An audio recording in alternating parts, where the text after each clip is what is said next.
If it wasn't going to stream, it would have stopped me by now. All right, good, good, good. All right, so we're going to live stream. Hopefully I'll stay out of the doghouse this semester. And we'll be able to live stream all classes. Good, good, good. All righty.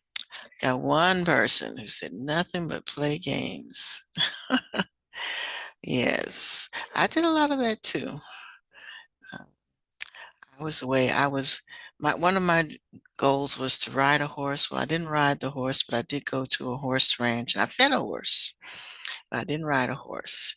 And then where I was staying, they had a wildlife birds of prey show, and they let you see. I saw 2 owls, 3 owls, and a red-tailed hawk, which was huge.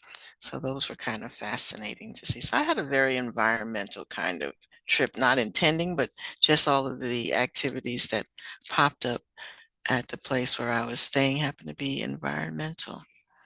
So I enjoyed that very much. Next time I go, I am going to ride a horse, though, but this was not in the cards this time.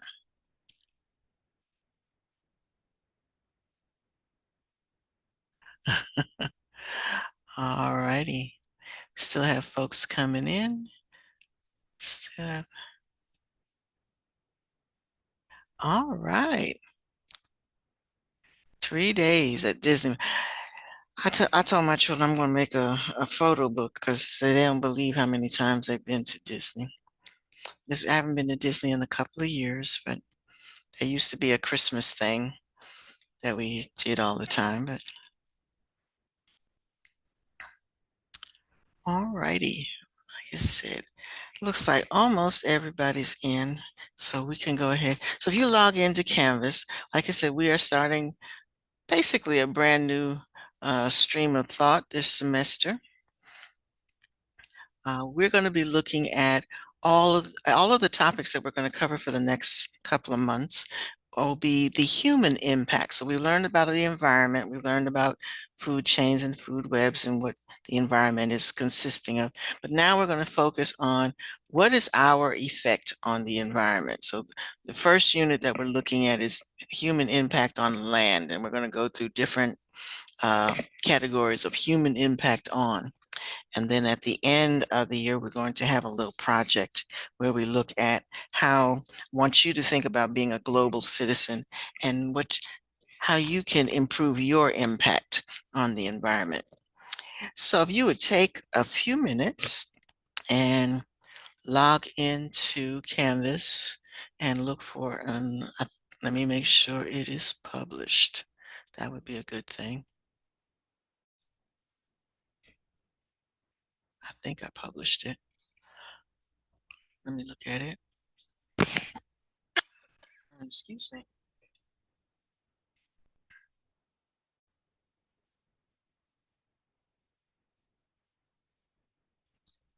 No, I did not. So here we go.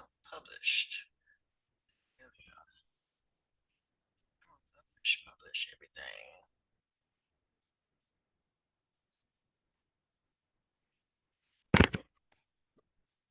Okay. There's our extra person. Okay, so it should be published now. So you might have to refresh your page in order to see it, since I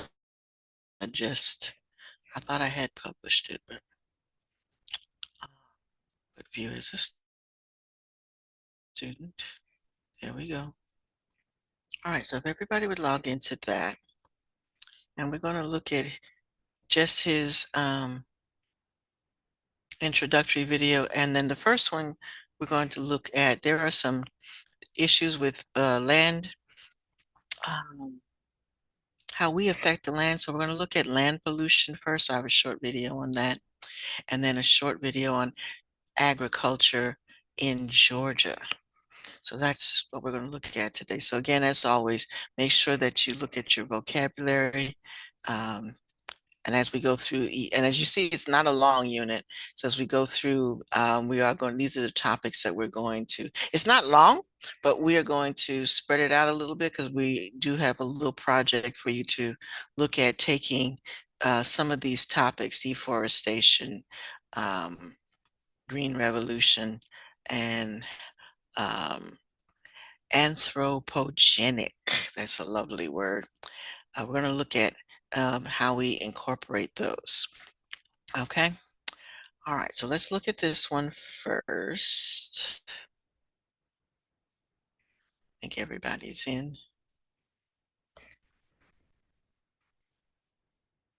Okay. Like I said, my computer is having a mind of its own this morning.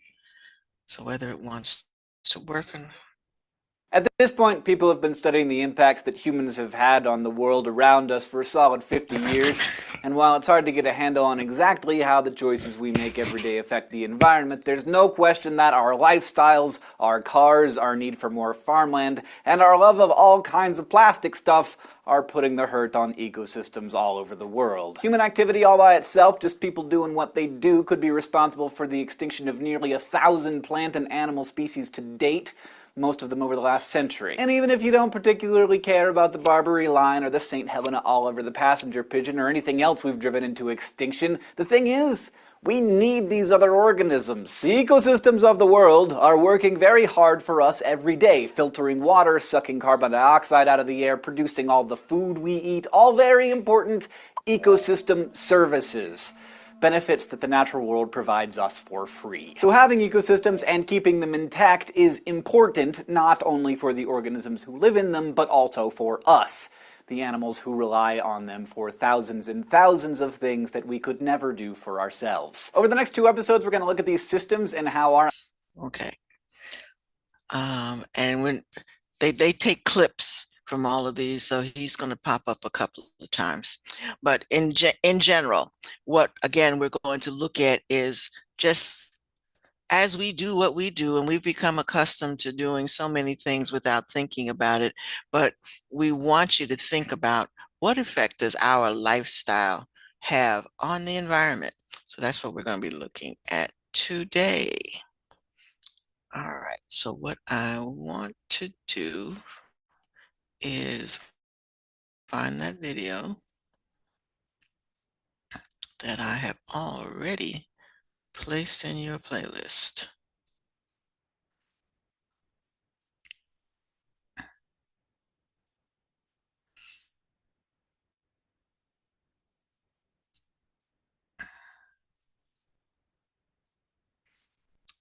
All right, this one right here. All right, so we got 2 to watch. We're going to watch this one first. Soil pollution, a hidden reality. Beneath our feet lurks a hidden danger, soil pollution. Soil pollution can be invisible and seems far away, but everyone is affected. Soil pollution is a worldwide problem which degrades our soils, poisons the food we eat, the water we drink, and the air we breathe, posing a serious risk to food security, human health, and the environment. Soils have a great potential to filter and buffer contaminants, degrading and attenuating the negative effects of pollutants. But this capacity is finite. Most of the pollutants originate from human activities, such as unsustainable farming practices, industrial activity and mining, untreated urban waste, and other non-environmental friendly practices. As technology evolves, scientists are able to identify previously undetected pollutants.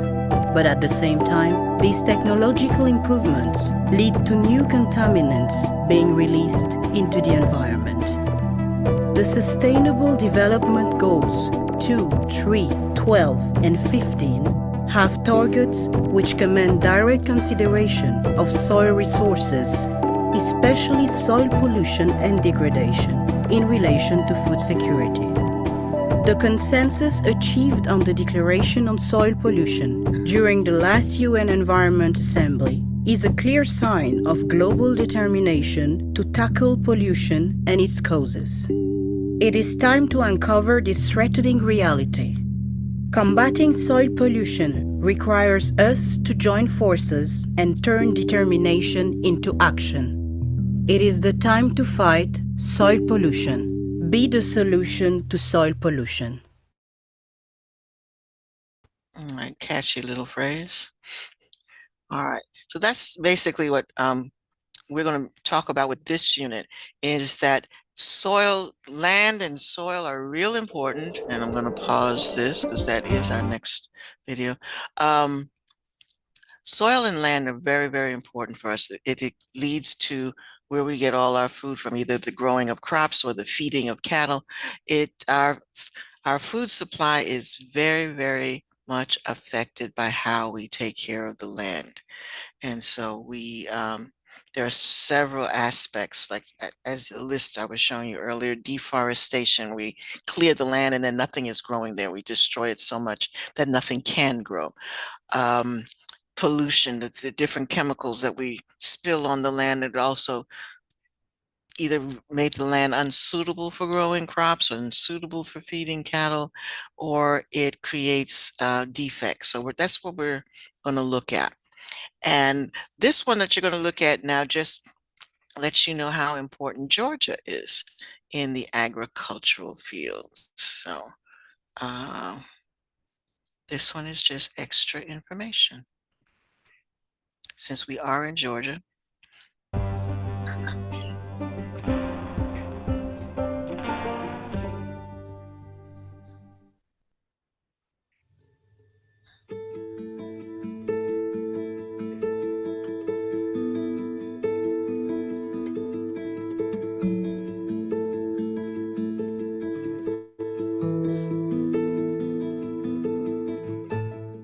Georgia. It's a large, very diverse state. We've got mountains and beaches, rolling hills and broad flat plains, sprawling metropolitan areas, and quaint country towns. It's a really big state, the largest state east of the Mississippi River, in fact, and home to more than 10 million people. But even with all that land and those millions of people, there's one thing that ties us all together.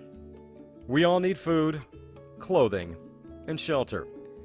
That means we all rely on agriculture.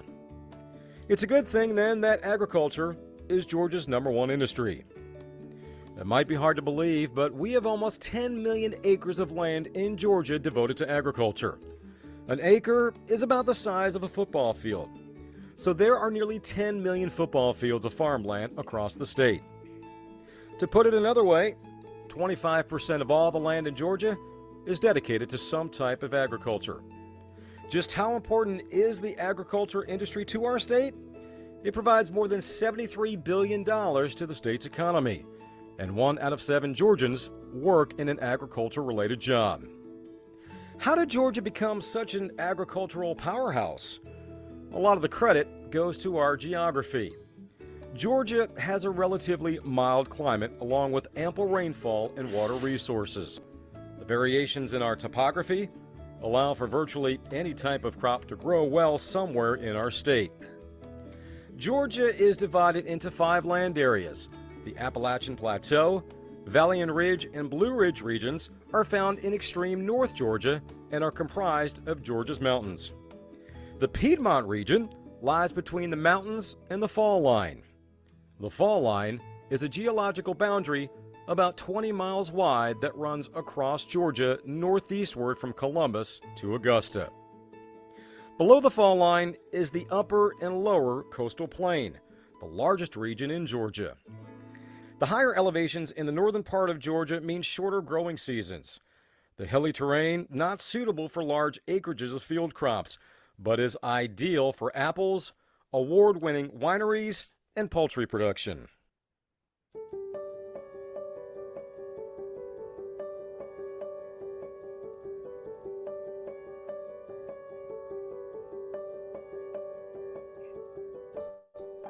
The hilly Piedmont region sees more varied agricultural production.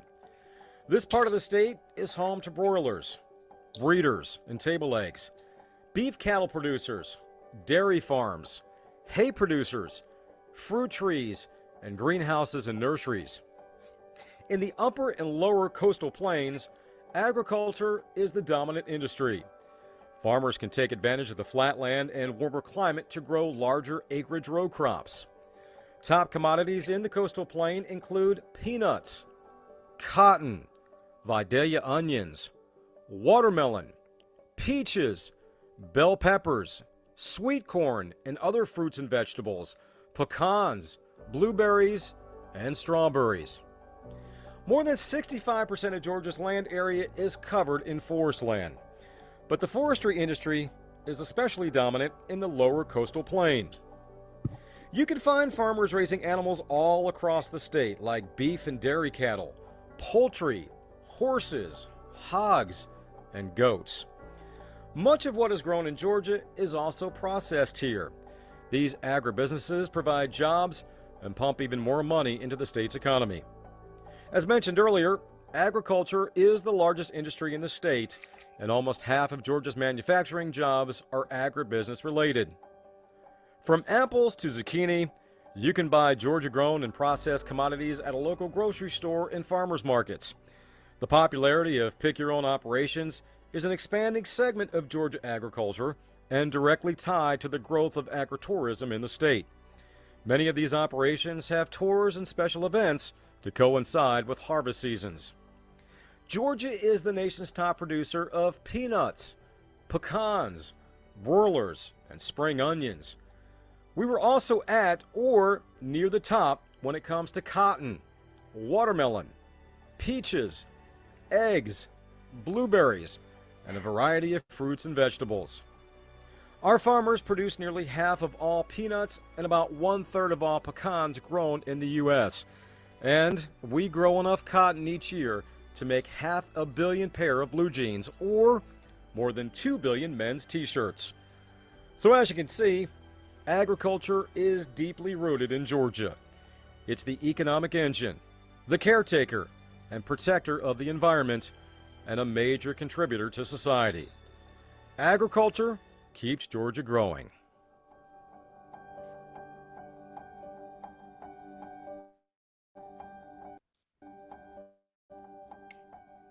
Okay, so again, I shared that with you to give you a broader idea of just how important taking care of our land is, especially in Georgia, where we live.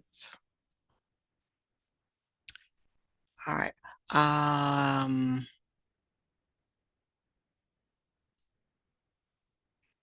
Okay, let's come back here.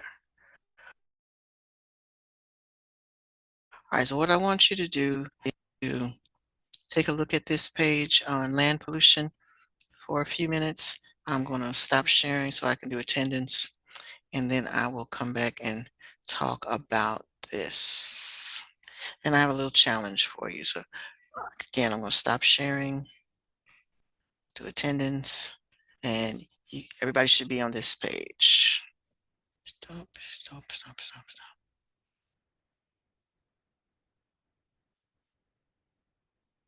There we go.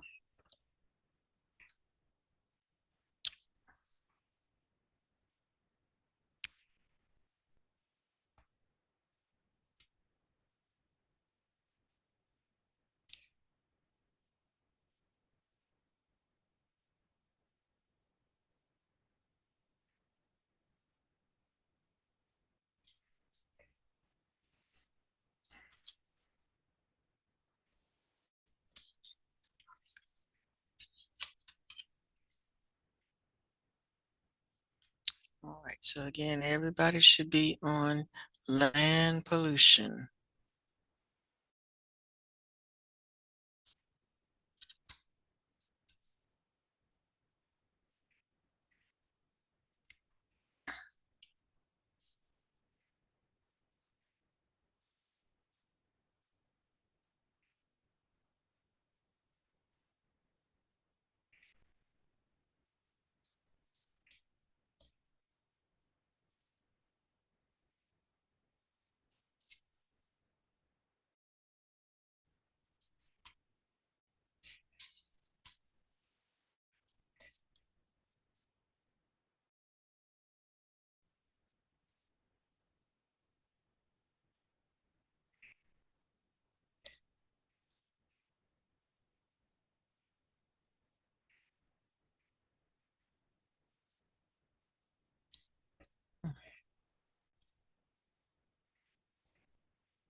Alrighty. First day back, everybody's off to a good start. All are present. That's a good thing. All right, and I hope you continue the year in that vein.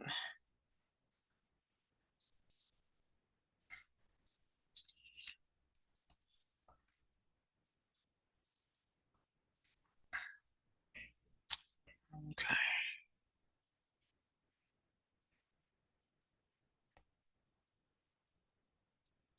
There's a couple of things on this page. I don't know whether it worked for you, but they didn't work for me. So we're going to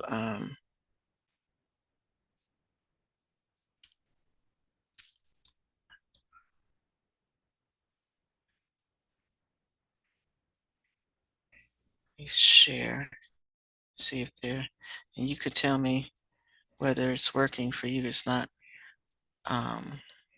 functioning for me.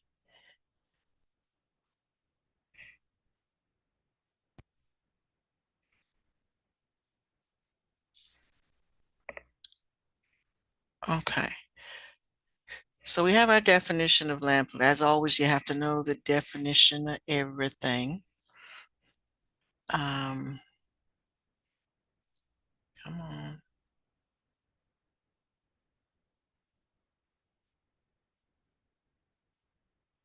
My screen is doing its own thing.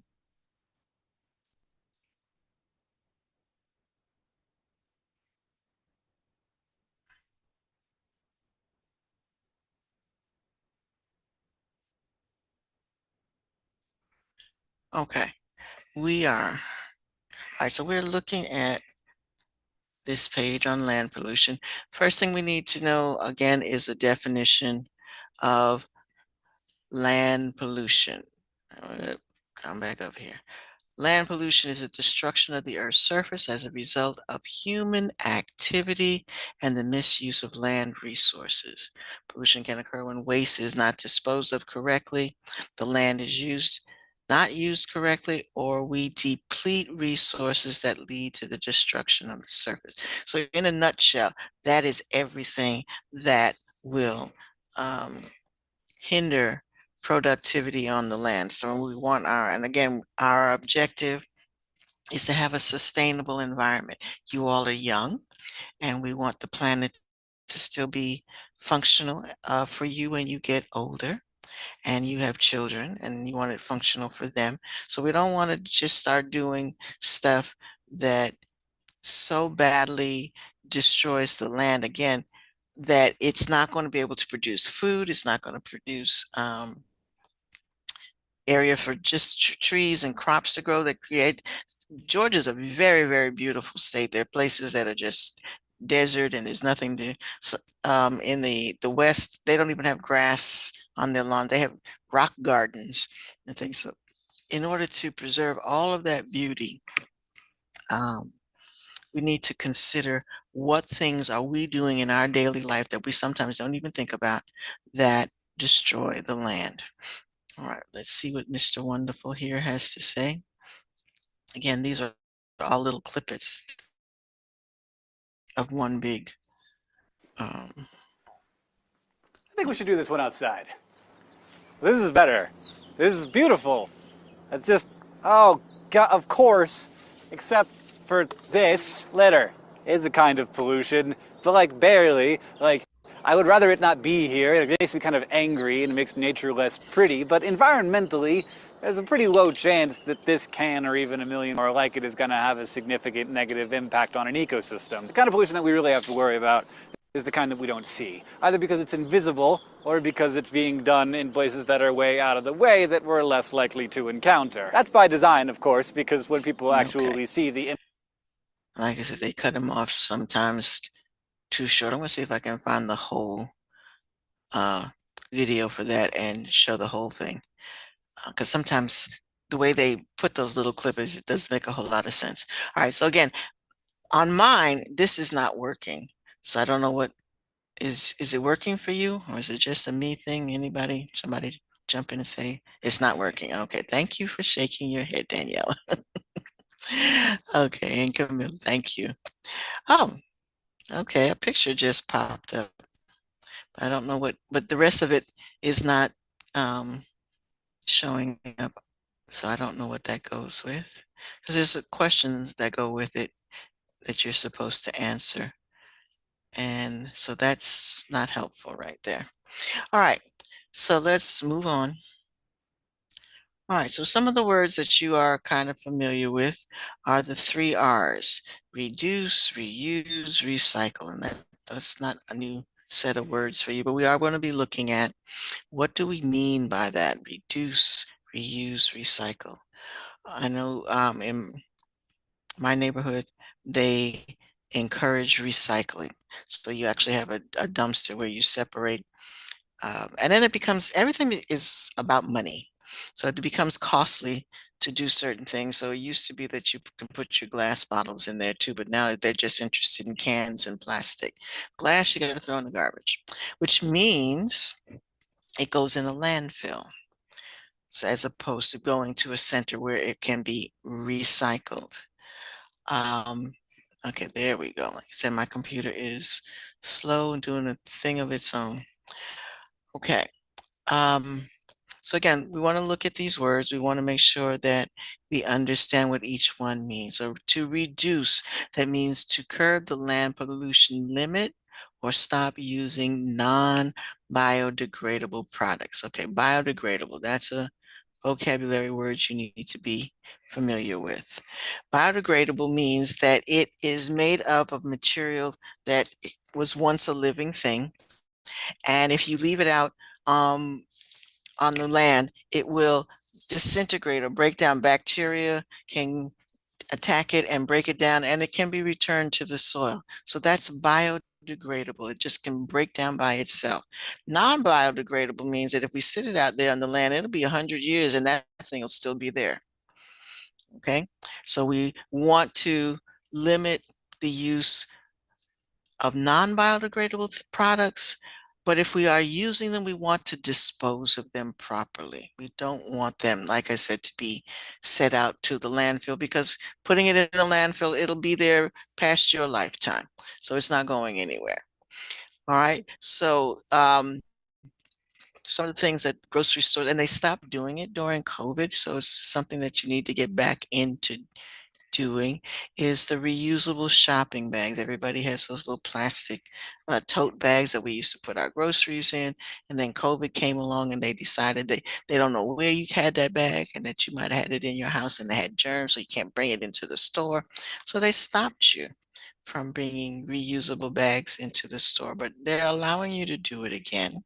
So you should find all those bags that you tucked away, or people send you in the mail, or every time you go to some kind of a function, somebody wants to give you a little carry bag. Start using those again instead of plastic, because plastic is non-biodegradable. Okay, so reduce the use of that by taking those to the store with you and putting your groceries in your reusable bags instead of taking all those little I like to pack my own groceries, because the people who pack your bags use too many plastic bags. They put 2 things in a bag and then move on. So, or they double bags that don't need to be doubled. So you come home with 50 more bags than you had groceries. So you want to reduce the use of that. Then reuse. Avoid throwing out things that can be reused. Why buy a new one when you can reuse the existing thing, such as a cardboard box for a poster? Like, I don't know how many of you have projects that need to be done on a physical poster, but everybody was going out and buying poster boards. You can just reuse a cardboard box, reuse a shoe box. Um, when I was in the school, they used to do the shoebox project where you had to do an environment, create an ecosystem and do your design in a shoebox. Use shoeboxes for storage instead of just throwing them out. Find ways to reuse them in that way. Um, Takeout containers, some of them are not really designed for you to save, but some of them are. If you go to certain takeout restaurants, those black ones with the nice plastic covers, those are reusable.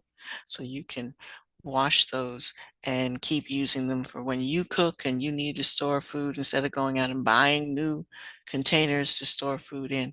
Those kinds of containers are reusable. Uh, some bottles are reusable.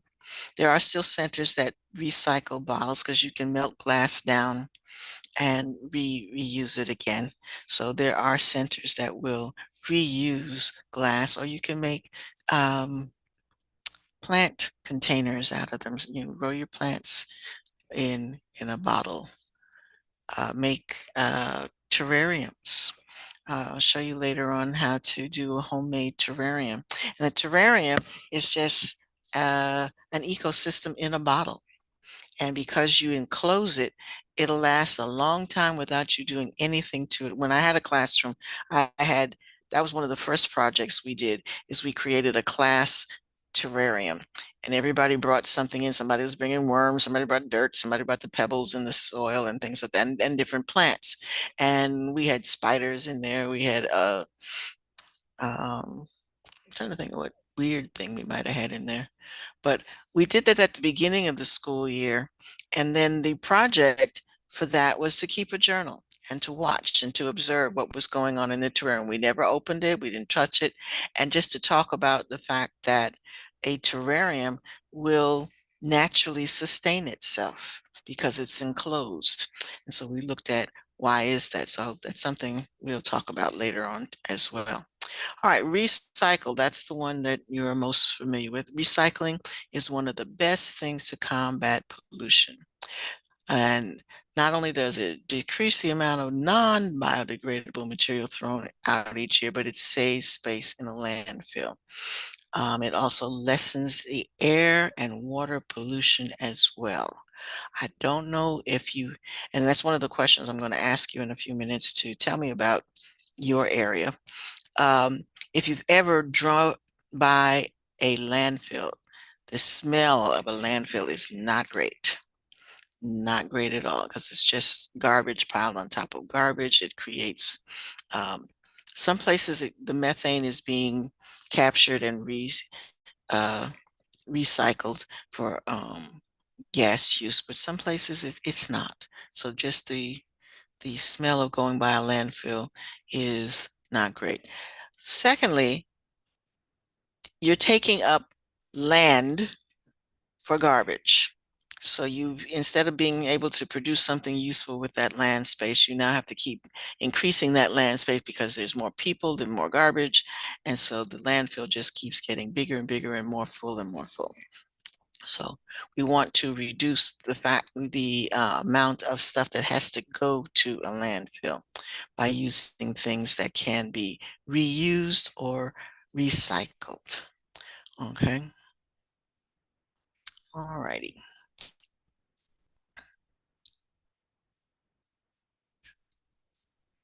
Let's see if this one works. I don't think this one was working either. I don't know what's up with these little challenges, but they are not working.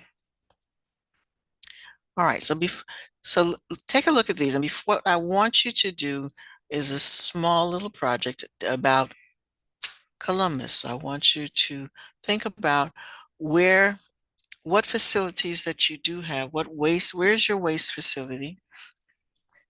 Um, where's your landfill? Does your community recycle? So I'm gonna type all of that up in a minute. and put it in but be thinking about it. The other thing I want you to think about are in your area, ways in which the land is used. Is it mostly city? Is it mostly agricultural areas other than the immediate city of Columbus? Are you surrounded by areas of agriculture? So I'm going to put all those questions in um, an assignment box in just a second, but I want you to be thinking about those right now. And that's what we're going to be looking at for the rest of the class. We're going to come back to these topics of deforestation and chemicals and pesticides and take them individually. So right now we're just going to deal with solid waste and agriculture in your area. I need you to tell me about it. Now, one of the other things that they have started this semester is the use of AI. Okay, so if you haven't read your AI message yet that was sent out earlier, you need to be aware of that. So it is okay to look up things, but it is not okay to copy and paste it. You need to read it, uh, repurpose it into something that actually answers the question, personalize it. So I'm going to have a lot of questions that you can look up, but then you have to add a personal touch to it. So it won't be where you can just copy and paste an AI answer into a document. So just want you to be aware of that. So I'm going to stop sharing for a minute while I create the question, but be thinking about that. What are the waste, start with where, that's something you can be looking up. Where is your waste facility? What does it manage? Okay, certain facilities handle certain things, and then they expect you to do other things. So in Columbus, where you live, where is your waste facility and what does it manage? That's question number one. And then I will come out of student view so that I can post the other question. But just get that ready and then you'll have a Dropbox soon to put it in.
When I say where is your waste facility located, you can give me a street address, but more specifically,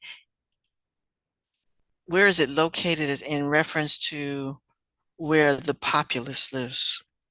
Okay, is it on the outskirts? Is it in um, northern part of the town, southern part of the town? That sort of things. So where in the city is your waste management located? I should say, okay, let me reference that. We're going to do water later on. Solid waste, solid waste. So let me, we are going to take each of these separately. So solid waste, let's clarify that.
All right, I'm going to leave this at 2 questions only.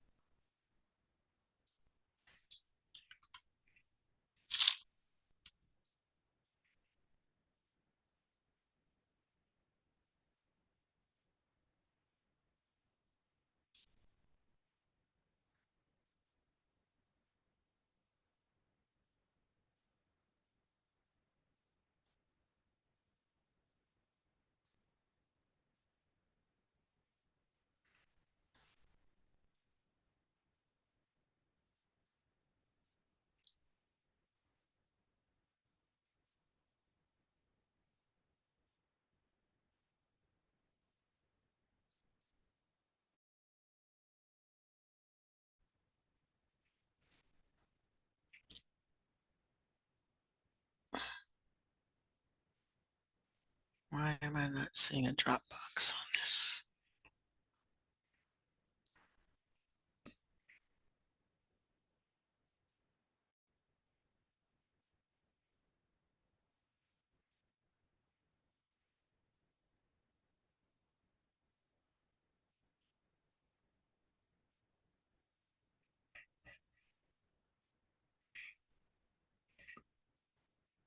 All right, I did post it, and I'm just checking to make sure. So I'm gonna pull it up in just a second. Because when I pulled it up, I didn't see the drop boxes on it.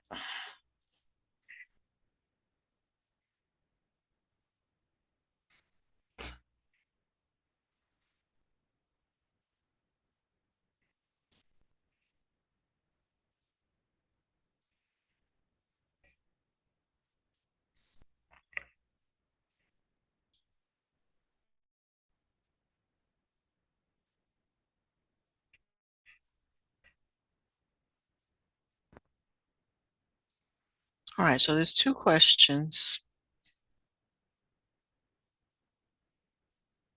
And I guess the other thing I have to do is put it in the module. So I'll do that in just a second too. But right now it should be on your to-do list. So let me check that too. Okay, sometime today. There we go. All right. So you have 2 questions, 5 points each. In the city of Columbus, where is your solid waste facility? So like I said, we're dealing with land right now, so we'll cover water later on. So I don't want to know where the water treatment plant is. Solid waste. Look up where is the solid waste and briefly describe what it does. What does it handle? What kind of waste does it handle? How does it handle it? And then describe the land use around you. So that means how much of your area is farmland, how much is city land, how much is urban, um, what kind of land use do you have? So like they talked about all the things that Georgia produces. What is grown in your area? Do you have the pecan trees or peaches, or what is grown in your area? How is the land, the agricultural land? Let me change that to agricultural land use in your area. Okay. All right. So 2 questions, 2 questions. That's all you need to do right now, and then submit those. They are due this. So we only have 2 classes this week, so they're due Friday. Friday. I see you next Friday. Friday, right? Yep, Friday. All right, and we're going to try and stay on top of things. We're going to stay on top of things. We're not going to, we're going to use class time for class work and turn things in on time. Okay? All right. Sure. Let me see.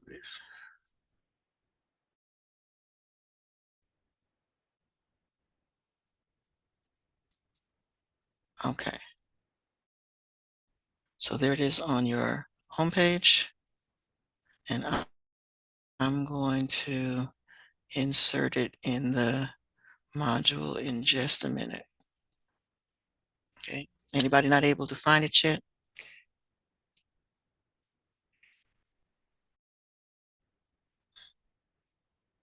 All right. I'll stop talking and let you work.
Okay.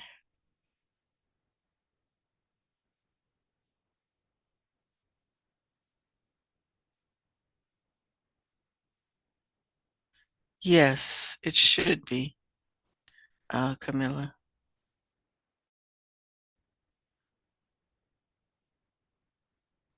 Mm, yeah, basically it is the landfill. So where is your landfill? How close is it to anything? Is there a problem with it? Like I said, there's some landfill. I know they had one here in Atlanta where when you drove down 285, the smell from that was just ridiculous. So where is it located, your landfill? Is it properly managed? Are they having dealing with issues of odor, that kind of thing? So yes, your solid waste facility should be your landfill area. Good question.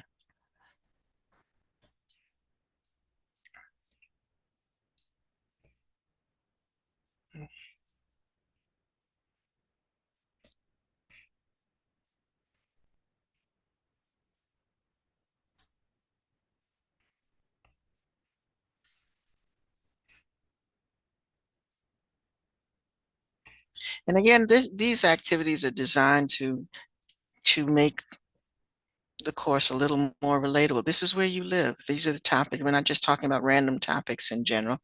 Where are these things where you live? How does it affect your environment?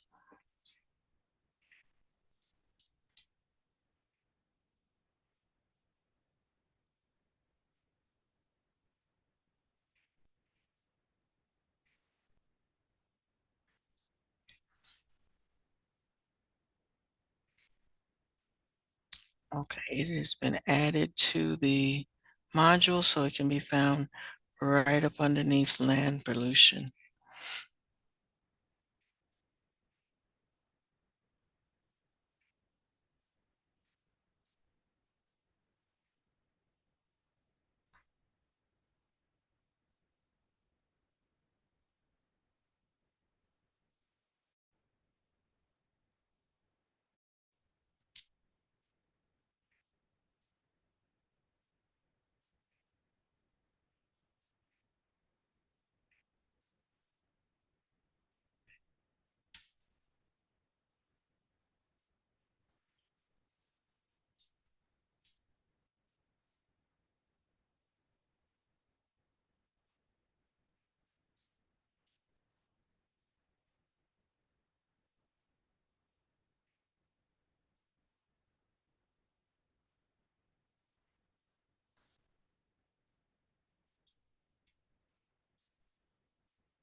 All right, again, please use class time to do classwork so that we can get short assignments like this turned in on time.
Yes, you do both questions.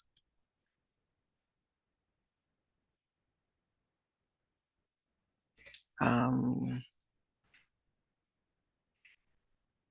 we'll give some time to finish it up on Friday, but yes, you need to do both questions. We do have other things to do on Friday, but you will have some time to finish it up.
All right, there's about 5 minutes left to class. Anybody have any questions? Everybody understand what they're doing? Anybody having trouble finding out the information?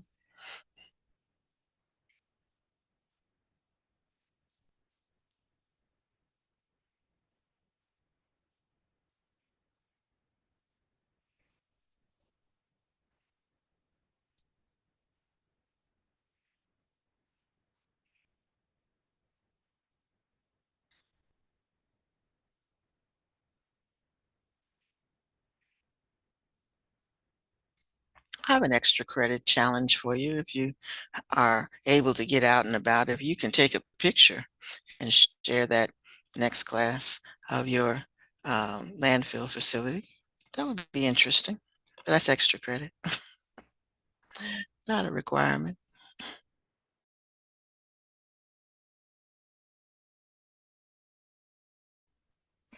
All right, so if you have no question, me, I'm good.